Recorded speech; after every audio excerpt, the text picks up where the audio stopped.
Abram brother మన అన్నగారు దూర ప్రయాణం నుంచి వచ్చారు. రిచర్డ్ బ్రదర్ ఎంతో చక్కగా దూరం ప్రయాణం చేసి వచ్చారు. కాబట్టి మీరు అందరు దైవ సేవకుల సమక్షంలో కుమార్ పాస్టర్ కానీ మరి ఇక్కడ ఉన్న దైవజనులందరిని బట్టి పేరు పేరున ఈ అబ్బాయిని అభిషేకించాలని, దేవుని కృప వారి మీద ఉండాలని, వారు చేసిన ప్రతి విషయంలో కుటుంబం నుంచి దేవుడి సేవకుడు ఉండాలి. దినాల్లో రానున్న దినాల్లో సేవకులు కరువైపోతున్నారు. కోత విస్తారం ఉంది, పనివారు లేరు. కాబట్టి ఆడపిల్లలైనా మగపిల్లలైనా అయ్యా మేము సేవకి ఇస్తున్నామని ఎవరైనా ముందుకొస్తే మీ కుటుంబాన్ని దేవుడు ఆశీర్వదిస్తాడు. హల్లెలూయా. ఈ దినం నుంచి ఈ అబ్బాయి మరి అభిషేకించడం జరుగుతుంది. కాబట్టి అయ్యగారు ముందుకు రండి అన్నా జోక్.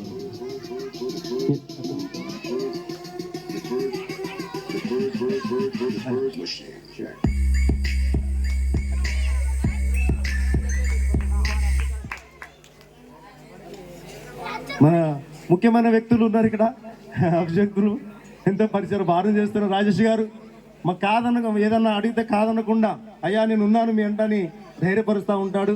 మన వారిని వారి సంఘాన్ని దేవుడు దీవించును కాక. అయ్యగారు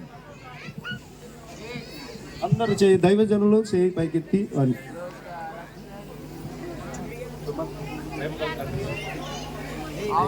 పరిశుద్ధుడా నీకు వందనాలు చెల్లిస్తున్నాం.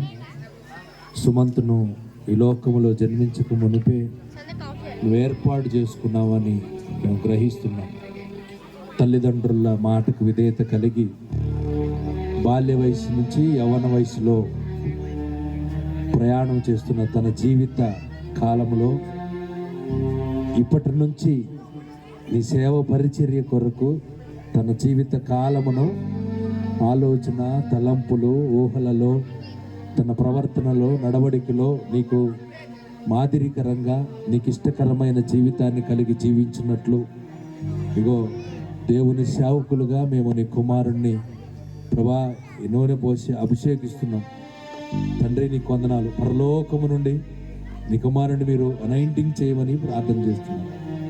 నీ సేవకుడుగా నీ కుమారుణ్ణి మీరు అంగీకరించండి. తన జీవిత కాలమల్లా కృపాక్షేమం తనకు తోడుగా ఉన్నట్లు కృప చూపండి. తల్లిదండ్రులు కూడా తను పరిచరకుడు అని గ్రహించి తనను పెంచున్నట్లు సాయం చేయండి. ఈ లోకమును విడిచి నీ రాజ్య వ్యాప్తి కొరకు, నశించుచున్న ఆత్మల కొరకు జీవించాలనే జ్ఞానమును, తెలివిని నీ కుమారుడికి మీరు అనుగ్రహించమని ప్రార్థన చేస్తున్నాం. నీ కుమారుడిని బలపరచండి ప్రభా. నీకు వందనాలు. యవన కాలంలో నీ కుమారుడిని మీరు పట్టుకోమని ప్రార్థన చేస్తున్నాను. నీ సులువైన కాడిని తన భుజము మీద మోపండి. అది గ్రహించి తన జీవితంలో నడుచుకున్నట్లు కృప చూపమని దేవుని సేవకులు మేమందరం కలిసి నీ కుమారుని అభిషేకిస్తున్నాం. మీ నామములు తండ్రి యొక్కయు కుమారుని యొక్కయు పరిశుద్ధాత్మ నామములు అభిషేకిస్తున్నాం. మీరు కూడా అంగీకరించి తన జీవితాన్ని ముందుకు నడిపించి మేలు చేసి మీరు మహిమ పొందమని యేసు నామమున ప్రార్థిస్తున్నాము తండ్రి. ఆమేన్. God bless you.